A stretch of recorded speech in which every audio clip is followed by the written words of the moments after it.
नमस्कार. सरळ सेवेच्या फास्ट रिव्हिजन सिरीजमध्ये आपलं स्वागत आहे. घटना दुरुस्तीचा भाग 3 बघत आहोत. पहिला प्रश्न आहे, कोणत्या घटना दुरुस्तीने स्थानिक स्वराज्य संस्थांना घटनात्मक दर्जा दिला? तर 73वी घटना दुरुस्ती 1992. 73व्या घटना दुरुस्तीने घटनेत कोणत्या भागाचा व परिशिष्टांचा समावेश करण्यात आला? भाग 9 परिशिष्ट 11 कलम 243 ते 243 ओ. कोणत्या घटना दुरुस्तीने शहरी स्थानिक स्वराज्य संस्थांना घटनात्मक दर्जा देण्यात आला? 74वी घटना दुरुस्ती 1992. 74व्या घटना दुरुस्तीने घटनेत कोणत्या भागाचा व परिशिष्टांचा समावेश करण्यात आला? भाग 9 अ व परिशिष्ट 12वे कलम 243 पी ते 243 झेड जी. कोणत्या घटना दुरुस्तीने राज्य मंत्रिमंडळातील मंत्र्यांची संख्या इन ब्रॅकेट मुख्यमंत्र्यांसहित किमान 12 व कमाल विधानसभा सदस्यांच्या 15% पेक्षा जास्त नाही एवढी करण्याचा निर्णय घेतला? तर 91वी घटना दुरुस्ती 2003.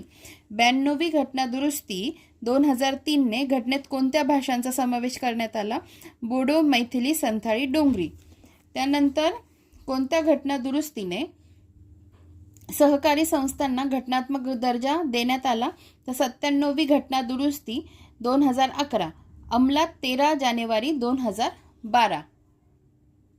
आणि बघा, जे आपण भाग 9 अ आणि भाग 9 जे बघितले आहेत ते मी इथे, हे बघा, इथून खाली हा चार्ट बघा, ते हे मी ह्या चार्ट फॉर्मॅटमध्ये दिलेला आहे. हा चार्ट तुम्ही काढून घ्या.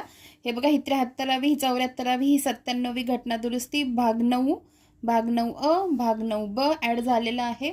आणि 73वी घटना दुरुस्ती ग्रामीण स्थानिक स्वराज्य संस्था, 74वी शहरी स्थानिक स्वराज्य संस्था, 97वी सरकारी संस्था. ठीक आहे.